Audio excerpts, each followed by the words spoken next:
What is going on, everybody? Welcome back. Welcome back to episode 123 of Two Dudes of Sports News. As always, my name is Garrett, and here with my co-host. What it do? This is Jalen Prince, and I'm not doing the best job. Glad my Tide bounced back from their loss a week ago against the Knowles. You went through yours this week. Yeah, now you know my pain. Now you know my pain. You know what they did to yeah. Knowles are better than USF. Yeah. You know how much that hurts me to say. Now, as far as Miami goes, because that should be a real good game, but we shall see. Yeah, we'll see. Yep. Trying to get all that figured out. You guys can probably tell by the title or the thing that was up on the screen if you watch this live on YouTube. But before we get into all that, we're going to talk about some NFL Week 1 stuff today. As always, you know what to do. We got to do shout-outs and follow things at the beginning. Oh, yeah. Twitter, at TDSN Pod. TikTok, at TDSN Pod. YouTube, where you can watch this live every time we record, at TDSN Pod. On all those things, go subscribe, follow, turn on the bell thing, like, all that fun stuff. Feed the algorithm gods. Don't know why it works, but it does. So, let's get right into it. Jalen, it's that time of year. NFL is back. The NFL is finally back. We have the scores scrolling across the bottom on a ticker, so go check that out as you need. NFL Week 1 is back. There were ups, there were downs, there were upsets, there were historic choke jobs, there were all kinds of things. Old teams versus new teams. A lot of that was happening too. Good times to be had by all. One of us came out with a dub, but that's just me. You did. So there's going to be some rust on some things too. Literally. I didn't expect to be. I obviously don't expect perfect for football Week 1, but we're all good. Hey, let's keep it a book. I picked the Panthers in that game. And you shouldn't have. I know why you did, but you shouldn't have.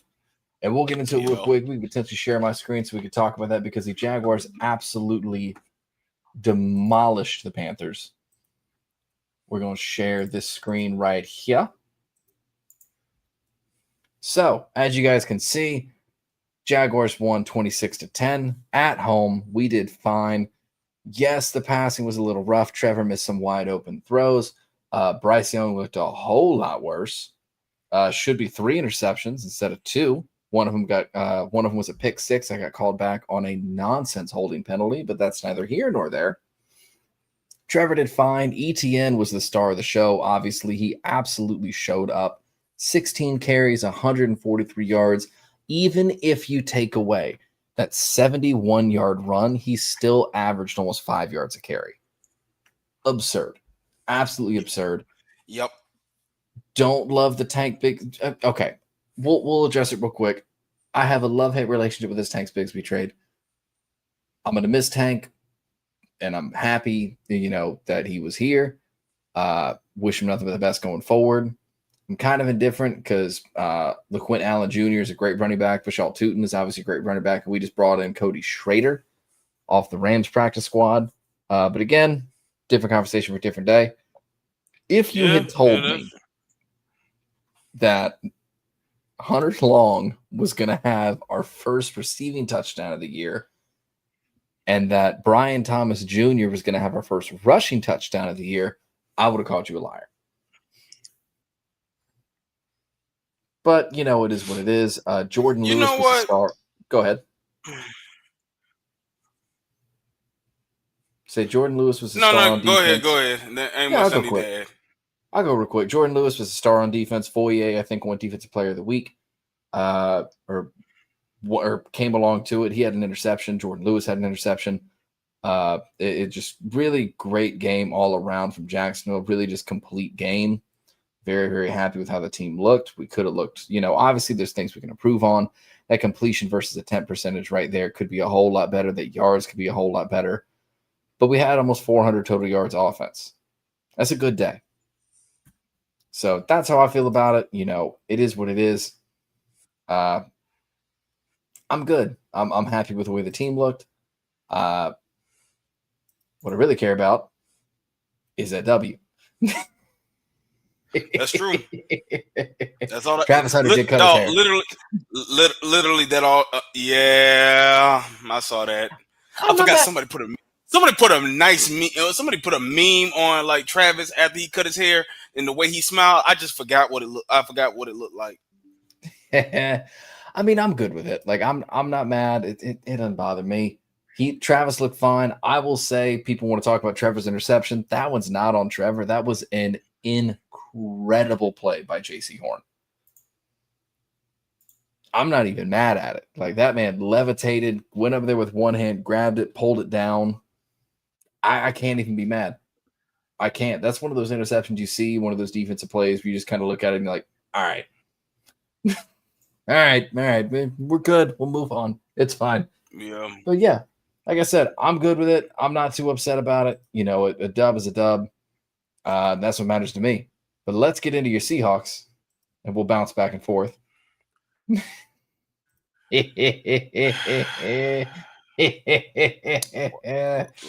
is why y'all need to watch it live, because I have fun with these pictures. First things first. Yeah. First things first. You have to give credit to the San Francisco 49ers. Mainly, you have to give credit to Brock Purdy. Because if it was not for Brock Purdy, they would not have won that game.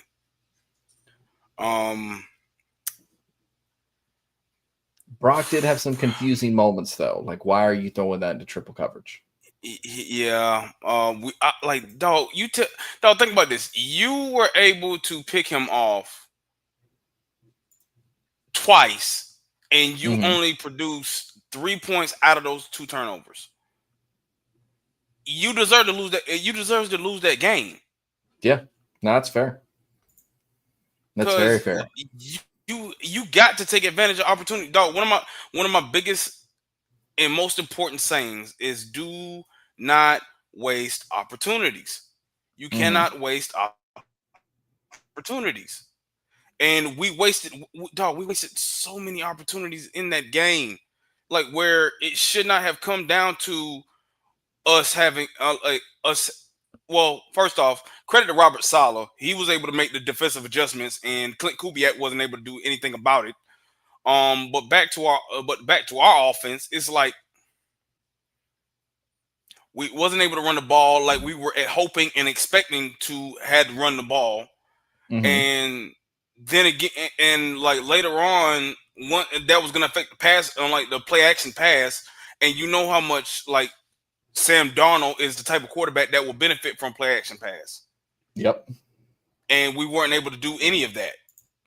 So, like with everything that has transpired in that game,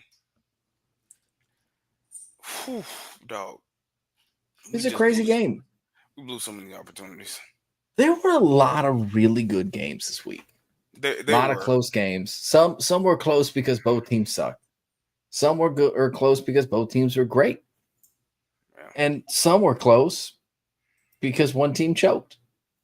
Yeah, just like that. I love doing these pictures. Yeah. That's the wrong one. My fault. Let's do this one. Put the wrong one up on that. So, Jalen, to answer your question, Bills comeback or Ravens collapse? This was the game of the week. Bills are officially the first team in NFL history to be down by 15 points with under 4 minutes left and still win the game. I see it's impressive, but we're getting into the territory of statistics and claims that I hate. Yeah.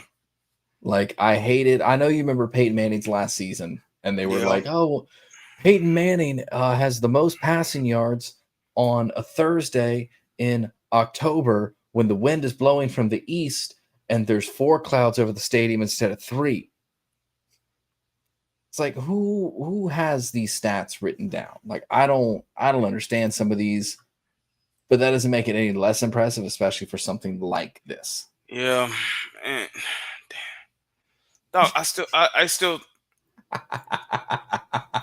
I'm on the side of it was a comeback by the Buffalo Bills, more so a collapse. Will Derrick Henry fumble like he did? No, I'm not going to. I don't believe that'll happen again. But you got to credit Ed Oliver. He's the one that made the play. He did because Derrick Henry was dominating. There's a reason why he's the king, and firsthand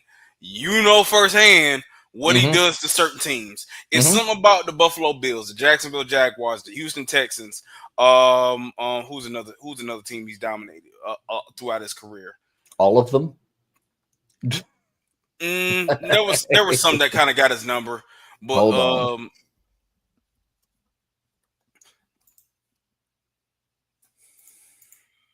Pulling up stats versus each team.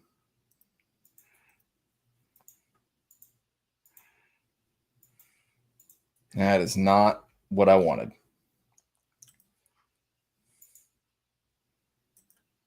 Trying to find stats versus each team, and StatMuse is not doing me any favors. But like he's consistently done very, very well against almost every team in the league. He's one of the best backs to ever do it. And I would say, I mean, in my opinion, both things can be true. I think the Ravens made some questionable decisions. They didn't really make any halftime adjustments. They put out Jair Alexander, who looked like he was lost all game. Like, I don't.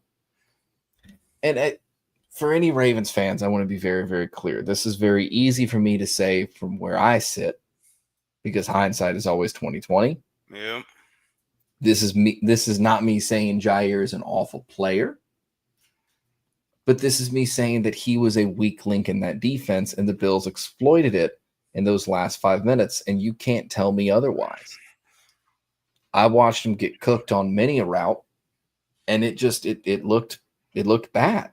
Why are you putting in a corner who's barely played all game?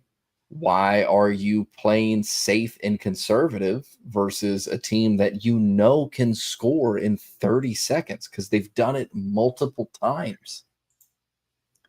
I don't understand. Like, to me, it was both a collapse of the defense, safe play calling on offense, and the Bills taking advantage of every single opportunity they got. That's true.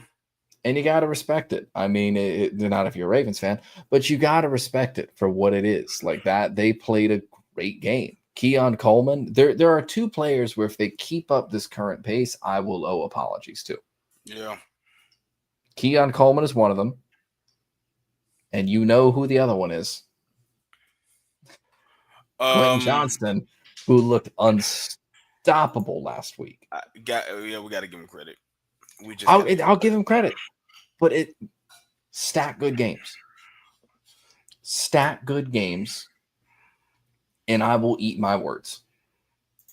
There is 122 other episodes of me doing it. Yep. Go back and look into it. Yep. I will stand by what I said, and if I'm wrong, I'm wrong. If I'm right, I'm right. Last season, you told me I might owe him an apology. I said, well, wait and see, and then I didn't owe him the darn thing. Yeah. You're right about that. Well, we'll see. So, I mean, what do you think? Do you give more credit to the Bills on this? Do you give more credit to the Ravens? Like I said, I give it credit to the Bills because, like, dog, Josh Allen was amazing. I mean, basically, he carried on. Think about this. All throughout the offseason, everybody believed that Lamar should have had the MVP. Mm-hmm. And that Josh Allen MVP was more of like a here. There you go. Leave us alone. Mm-hmm. Like, just get off our backs. That's what it felt like last year. And in this game, Josh Allen does not have the team that Lamar has. He doesn't have the weapons that Lamar has. He doesn't have a Derrick Henry. Now, that's not saying that James Cook is not good, and he is. That's not to say like Keon Coleman can't play, but he's not what Zay Flowers has produced the last few seasons. Josh Allen with the Keon Coleman, who's going into who is now in his second year, with the Khalil Shakir, with the Dawson Knox, with the Dalton Kincaid, was able to weather the storm, and surprisingly good weather in Buffalo. But again, it's only in September. I'm just give it time. Give it time. But like to weather the storm, to overcome the things that they overcame. And for the defense, and you know how I feel about Sean McDermott. You know, like, because I'm a big believer. As long as Sean McDermott is coaching the Buffalo Bills and Josh Allen, they're not going to win a Super Bowl because like whatever happens, they're not gonna beat Mahomes in them because it's not gonna be Josh Allen's fault. McDermott cannot outcoach Andy Reid, but that's a different story for another day. It goes back into Sunday night's game Mm-hmm. of the plays that needs to be made. But you know how like I'm advocate of quarterbacks are like wins are quarterback stat. Dog, and everybody loves to play these hypothetical games, but I'm gonna play it tonight. You take Josh Allen off that game, does Buffalo win? No, God, no. Okay then. So like that's where you honestly have to give credit towards the effort. Like 100% of it is not on Josh Allen, but you can't say it's less than 80. And that's where I give the utmost credit to for that win. I have to give credit to the defense because they was able to generate some stops. But Mm-hmm. my biggest takeaway, both those defenses did not look good. However, they're No, not going to face no. offense. They're not going to face the offenses that they faced in this game. Like on Baltimore side, they're not going to face a Josh Allen. They're going to face a Joe Burrow twice, Mm-hmm. but they're not going to face a Josh Allen. Buffalo's not going to face a Ravens squad like that because look at their division. You got Come Miami playoff time. twice. You got the Jets twice and you got the Patriots twice. Neither one of them are Baltimore. They're formidable, but they're not Baltimore. So No, like my biggest takeaway, I give more credit to Buffalo than I do Baltimore. I don't want us to sleep on that Jets team though. Justin Fields looked good. We'll revisit that. Well, We're gonna come back. We're gonna come back to we'll get that. to it. We'll Yep. get to it. But I mean, to your point, like we're not going to get to the whole QB stat thing. That's just we're respectfully agreeing to disagree. Mm-hmm. I think it's very very telling, and to me, the only time you should lose a game if you drop 40 points is if the other team drops 41. Yep. It's the only time. If you're scoring 40 points, you should not lose that game unless you allow 41 points or more. That's That it. is true. That is Simple true. as that. The defense fell apart and the offense took advantage of every single second. So you got to respect it. But let's, Yep. speaking of Jets, let's do it. Steelers steal a win over the Jets. Pure. It was a pure steal. It's a great game. It was a great game. And I want to pull up the box score for this because I do. I think it's worth looking at. So if you look at what we got here, 34-32, obviously. Quarter breakdown wasn't bad. It was almost score for score the entire time. But if you Yep. pull up their stats, you've got Aaron Rodgers, 22 of 30, 244 yards, 4 touchdowns, no interceptions, sacked 4 times, 62.6 QBR, 136.7 rating. Solid. Run game, almost non-existent. You have 53 total yards of run offense. Almost non-existent. DK looked good. Calvin Austin looked good. He did. Freiermuth did what Freiermuth always does. Everything else, I mean, you did all right. But then you've got come on, brain. Sorry, if you guys haven't figured out by now, I'm in the middle of a move. So my brain is not great. Yeah. I got mush brain. Had a couple of fumbles, but it doesn't look like they lost any, which is good. But yeah, defense looked fine. Nothing too crazy. They had 6 TFLs, 1 sack. Nothing too crazy. No interceptions. It was good. It was a clean game played by both quarterbacks, honestly. Fields is the one I want to talk about. True. Though. Fields had 16 completions for 22 attempts, 218 yards, almost 10 yards a throw, 1 touchdown, sacked 1 time for 6 yards, 79.4 QBR, and a 119.1 rating. Breece Hall looked great. Fields was also doing damage with his legs with 2 touchdowns. Braylon Allen looked all right. Could have been better. Obviously, 1.5 yards per carry is not good. But a touchdown's a touchdown. I'll take it. Garrett Wilson looked good. Yeah. Breece looks like he's back to full speed again. And, Yep. I mean, that's just kind of it. It's nothing too crazy, you know, like 4 sacks, 7 TFLs. It was good. It was really good. But both quarterbacks played an incredibly clean game. But the thing that always, again, the biggest conversation, we go back, it was Fields versus Rodgers. It was Fields versus the Steelers and Rodgers versus the Jets. Yep. And correct me if I'm wrong, man, but both quarterbacks look like they're in better situations than what they were in. That's true. Dog, I was surprised. I've always been fond. I've always been fond of Aaron Rodgers, but I was surprised at how well he played. I was surprised at how well the offense of the Steelers played, given everything that they've been through the last few years, Right. and especially with Arthur Smith being their coach. Well, that adds the next question. Is he back? Well, sadly, they're going against my team. We'll get into predictions in a minute, but yeah. I don't think he's back yet. I don't think Rodgers is necessarily back. And I will say the same thing I said to every college football fan in week 1. This is week 1. Do not crown anybody yet. Not yet. It's week 1. It's overreaction week. Exactly. It's overreaction week. It's week 1. I'm not going to say I'm not going to say he's back. I'm not going to say he's not.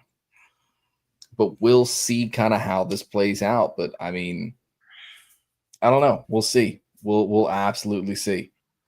Do you have anything else we're going to do about these games, man?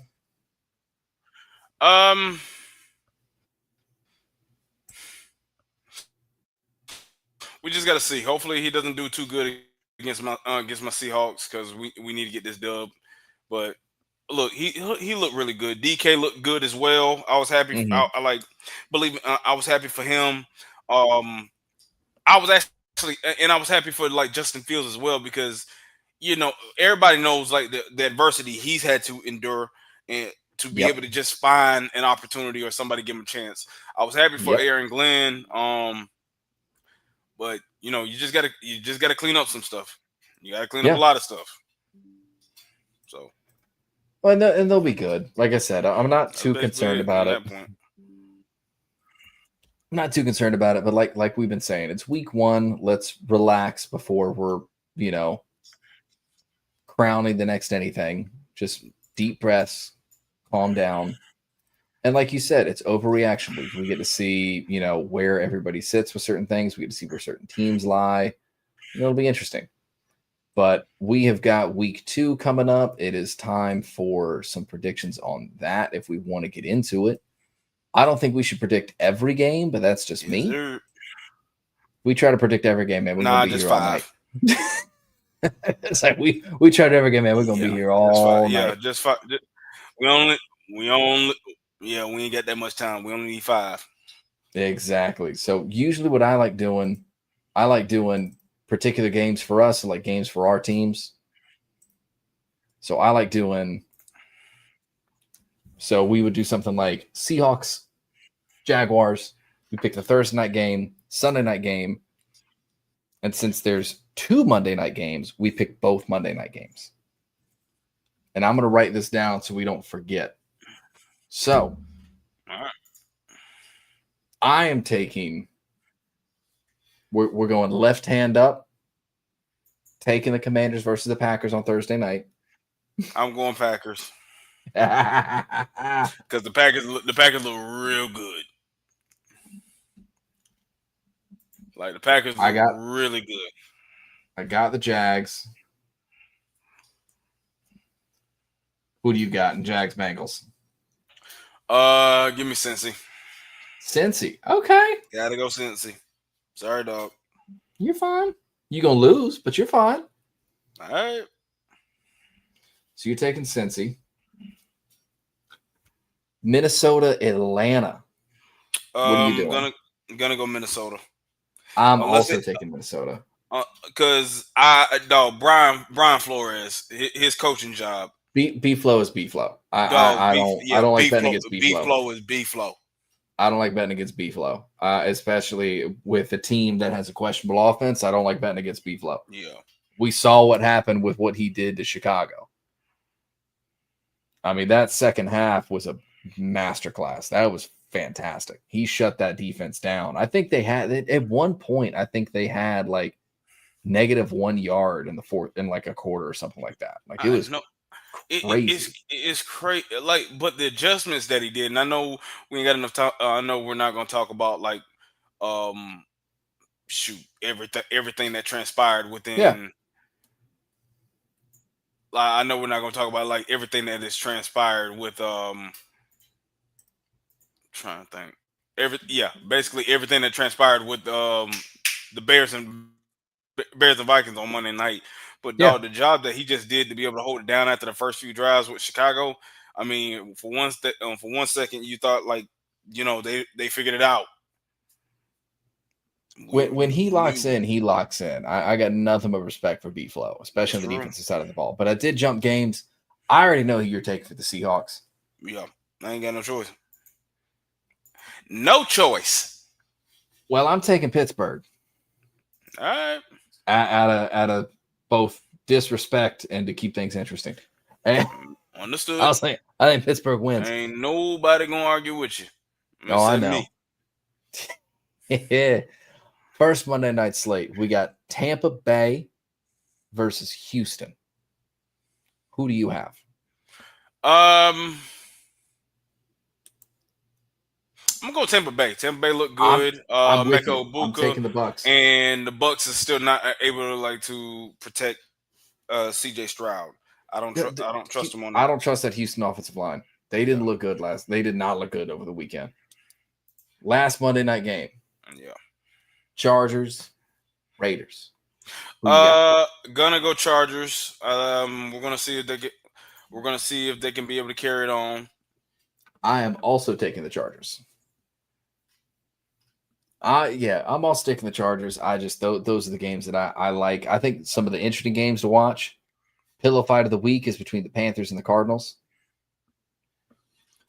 I think that Jets Bills game is going to be very, very interesting. I think Ravens have their get back against Cleveland. That's true. I'm not too worried about Bears Lions. I don't really care too much about that. I think Chiefs Eagles is going to be fun to watch. Yep. Beyond that, like Indy Denver could be interesting.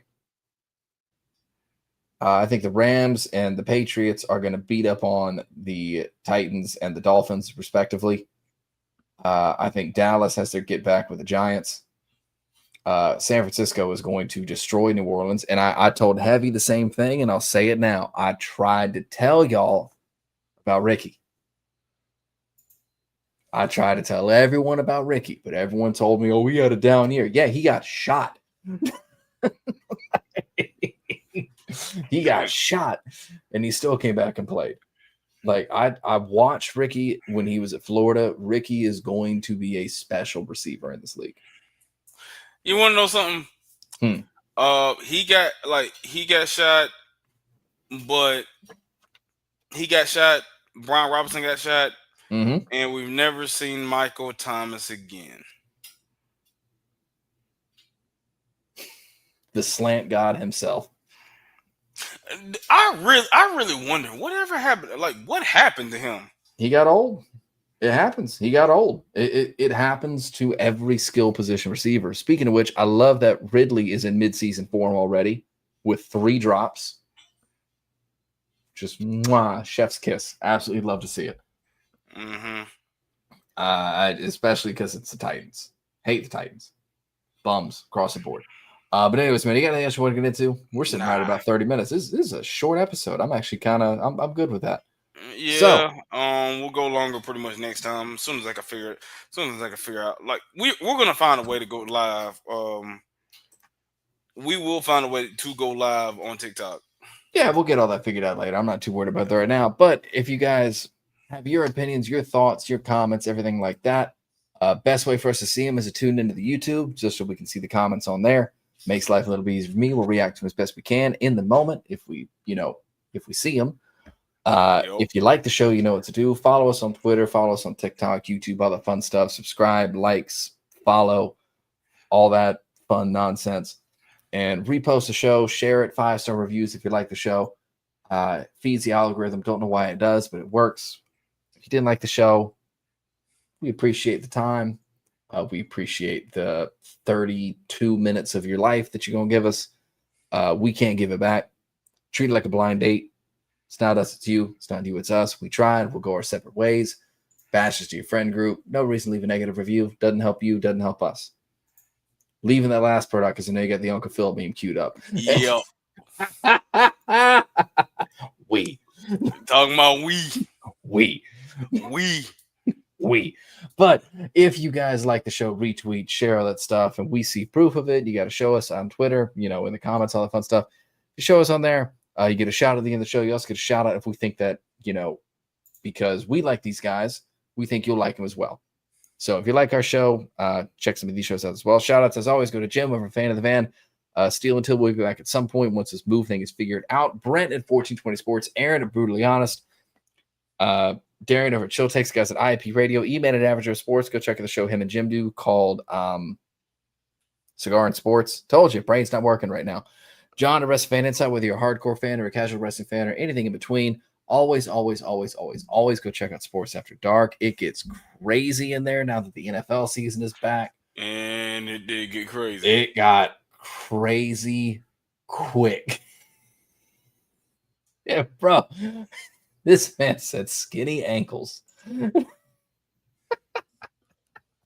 You don't know what I'm talking about. Go back and watch it. Bro. It's always a good time, man. I'm happy that it's back. I'm there as often as I can. I'm there a lot. Yeah. But also, if you're going to gamble, please do it responsibly. Go listen to Nate's Daily Wager. Don't bet the rent. Don't bet the mortgage. And do it outside of an NFL facility. Thank you. And as always, we'll see you next time. Peace.